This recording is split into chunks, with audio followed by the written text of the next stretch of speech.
Who can beat Manchester City to the 4th Premier League title in a row? There's 3 teams arguably that are in the title race now. Welcome back to Typical City, everybody. I'm going to go into who really can propose a genuine title challenge from start to finish, not just up until Christmas where we talk about it in videos like this, but really in the long term, real title challenges all the way till the end of the season. For me, there's only one, but there are 3 teams arguably in the debate right now. So let's start with the first one, the one that's currently top of the Premier League right now. That is Tottenham Hotspurs, of course, but Postecoglou, he's got something cooking. There is something brewing at that football club right now, and his arrival has certainly added a certain dynamic to the way they play, to the mentality, most importantly, because they've beaten Liverpool, albeit it was 10-man Liverpool. Should never have really gotten down to that situation with what happened with the officiating in that game, but still, they won the game, and that's what matters at the end of the season. No one's going to remember the refereeing decisions,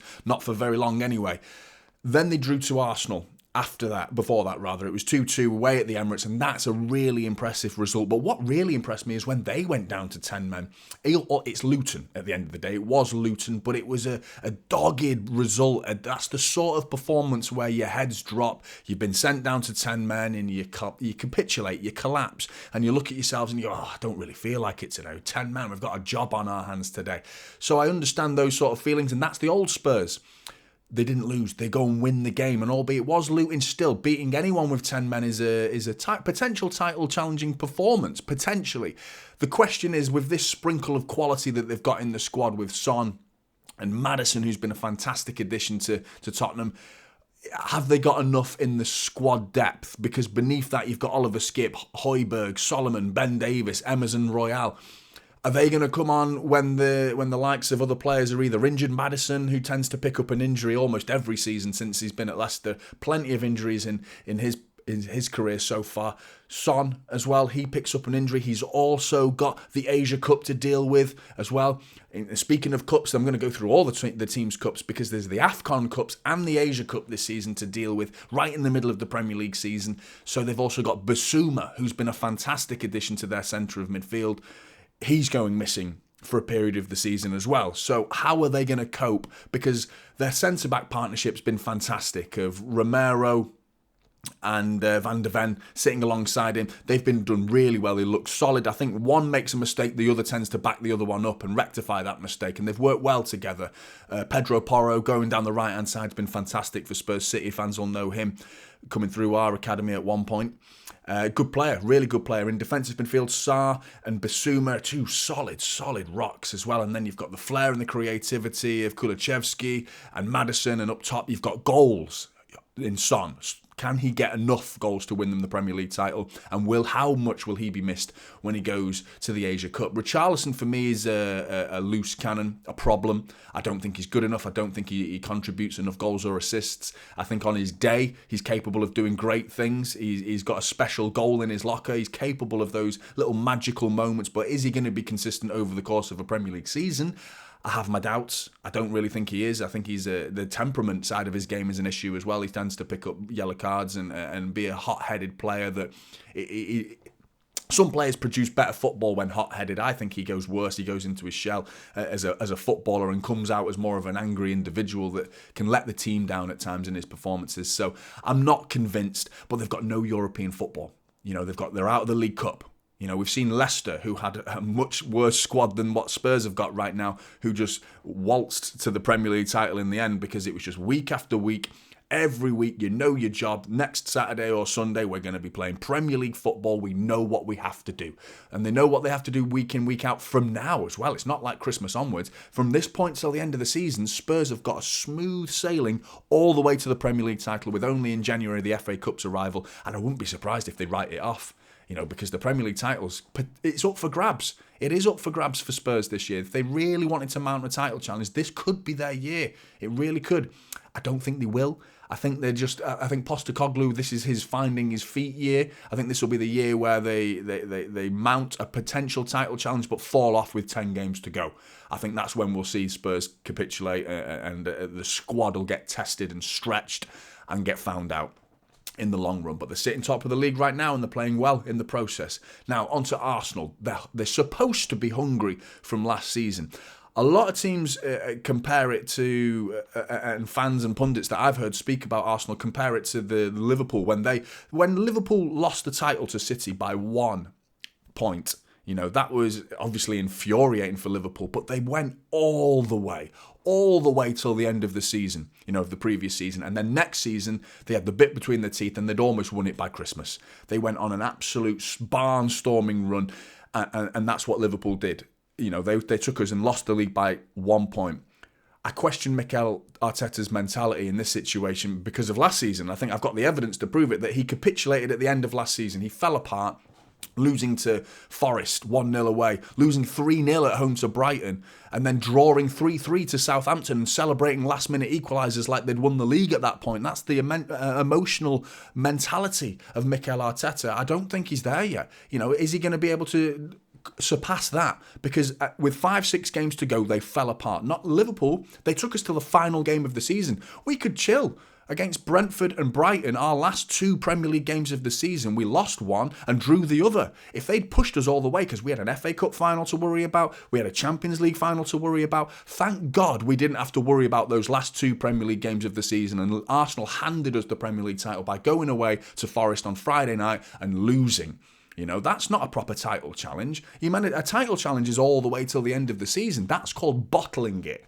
So why Arsenal are now considered the number 1 favourite because of how close they got last season. They fell apart last season. What's different now is the arrival of new players. So potentially have lessons been learnt?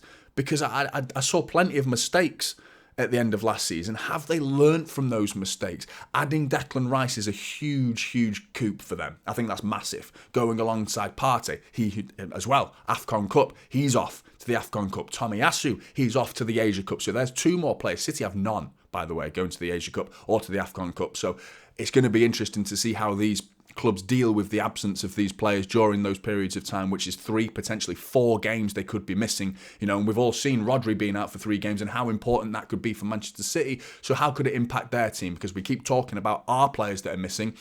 They're going to have players missing. They've obviously lost Saka as well. Partey's already been out for a period of the season as well. Jorian Timber's out for the majority of the season, who I think is a really good player. He looks like a real talent fullback. He does. Very special player. They've lost Xhaka as well. So people keep talking about Declan Rice. That's a 1 in, 1 out for me, because Xhaka last season was almost the nucleus, was like the epicenter of what Arsenal were in the middle of the pitch. Goals and grit and a bite to his tackle, solidity to his performances, and very important goals and assists when needed. So Granit Xhaka not being there, is Declan Rice going to fill that void? As a player, I think he is. As a centre point for Arsenal's midfield, I think he will. But will he add those extra little bits of detail, like a goal in the last minute and an assist when you really need it? He's already done it a few. He got himself a goal against United in the final seconds of the game, albeit it was another deflected goal for Arsenal, which is a little sign of luck. They are getting the rub of the green right now. They got lucky against City. I look at their goalkeeper situation as well. Is Raya good enough to mount a title challenge from start to finish? Because I saw plenty of mistakes in that first half that he got away with. He gave the ball away 3 or 4 times to City players and we didn't punish him. He got closed down by Julian Alvarez and was lucky that ball didn't ricochet into the back of his net. He was lucky that it was that slow on the ball that Alvarez almost got too much of a block on it and it went straight out for a goal kick instead. He got away with that. Is he going to be the answer, to Arsenal's title challenge? Is he going to be strong enough when it really gets difficult? The pressure's on, because that looked like a man who was suffering from pressure already, playing against City. And the celebrations against City make this arguably their biggest result in recent history. I can't think of a result in Arsenal's history in the last decade that was a bigger result than beating Manchester City. They've treated it like the monkey on their back, to the point of that they've got rid of that monkey now, and now they're making posters about it, releasing genuine, like those little images of players and who was involved in the move. Those famous posters that you see for real iconic goals, where apparently now an iconic goal for Arsenal is a 1-0 scrappy deflected goal against Manchester City, 8 games into the Premier League season. There's 30 games to go. You call that an iconic goal? It's nowhere near it, mate. Nowhere near it. So I'm not convinced. If Arsenal were to go and get Ivan Toney in January, though, I think that flips the script. I think that makes them definite title contenders and could potentially go all the way. I think Ivan Toney in January would be huge, huge for Arsenal. I really do, because I think they're missing that out-and-out goal scorer. Is Kai Havertz the answer? Because you know Odegaard's going to be supplying whoever's in front of him, but are they going to take their chances? And Odegaard's a special player that I think he could have even more assists if he had an Erling Haaland in front of him, for example, or another player that was a guaranteed 20-plus Premier League goals per season.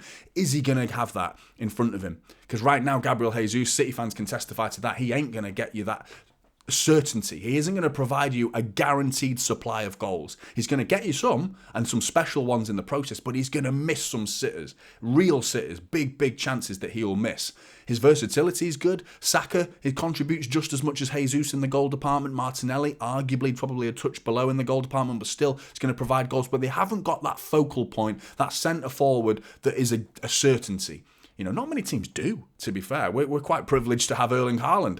You know, there aren't many other strikers in their team. I think Ollie Watkins on form right now for Villa is probably the number 2, isn't he, in terms of an out-and-out focal point that guarantees you goals. If they were to go and get Ivan Toney in January, Arsenal are in business, big business, and then they really do worry me. They worry me now. All these 3 teams that I'm talking about worry me now. I just think they go up a notch with a centre-forward like Ivan Toney. Now, on to Liverpool. The thing with Liverpool is they know how to do it. They just know how to do it. And I think they've proven that. And I've already mentioned that 98-point season when we got 98, they got 97 points. Not only was that a proof of how far they can take us and push us right to the line, to the point of the finest details were defining that season. John Stones' clearance off the line when it was millimetres. Liverpool would have won that game and won the league had John Stones not cleared that off the line. Little details like this are what makes a Premier League season. And if you lose if you're on the losing end of those little details, like Arsenal were last season, like I've already said, Forest, Brighton and Southampton, all in the title run. You can't afford to lose to teams like that. Forest, Brighton and Southampton, you know, albeit it was a draw with Southampton, but relegated Southampton, you know, and Forest nearly relegated, and they're losing to them. We drew to Forest as well. So, but I mean, we know it can go wrong in certain games like this, but you can't do it as many as they did. They can't afford to drop points in that period of the season. And then it's Liverpool in the big game mentality as well. Have Arsenal, they've beaten City so far this season, so that's one big game tick for Arsenal. And why they celebrated so hard, because they don't win big games. Arsenal, finally they've won one, and they think that's given them the roll out the red carpet for them to go and win the league. I think they're absolutely out of their minds to think that. I think they've got to do it again and again, and the fact that they've got to play Liverpool again, they've got to play us again, Spurs again, United and Chelsea are coming up next for Arsenal, so they've got to keep doing it. You know, you can't rest on your laurels and assume that you've done it just because you beat City once. You've got to keep doing it, and Liverpool are the team that keeps doing it. They've proven that time and time again. They consistently win and go on unbeaten runs. They were on run at the end of last season, and they got themselves so close to Champions League top 4. They were so close, and the start of their season last season, which bodes well for City, is when it goes wrong for Liverpool, it can really go wrong for Liverpool. They go on, just as much as they go on massive winning runs or unbeaten runs, they can go on losing streaks as well and really dropping points, silly points as well. But the fact that they dropped that season by 1 point to City and then went and won the league the next season, you know, I think that's a real coup for them in terms of mentality, and Klopp knows what to do. So it's alarming to see Liverpool and Arsenal in this title race. But I think they've got goals as well. They've got goals. When you talk about the Asia Cup, they've got, I think there's Endo's going, is he not? And I think as well they've got Mo Salah, of course, going to the African Cup of Nations. That's a big loss for them. But they've got goals in their team.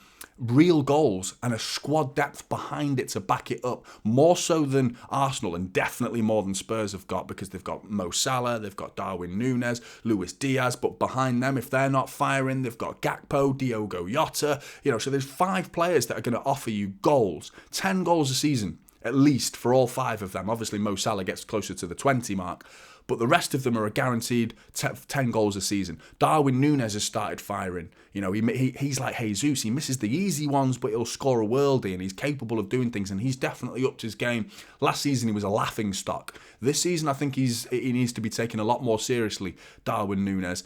And in midfield, they fixed those problems with Fabinho and Henderson all leaving, with the signing of Szoboszlai, who's a fantastic player, real talent. McAllister, I like him. The legs is the issue. I don't think he covers the ground quite as well as Henderson and Fabinho did. I don't think he's as mobile as they were. I think that's an issue for them. But again, behind them, they've got Endo as well and Gravenberch, who looks like a really good player. So they've got the squad depth as well. And Curtis Jones, who's become a mainstay.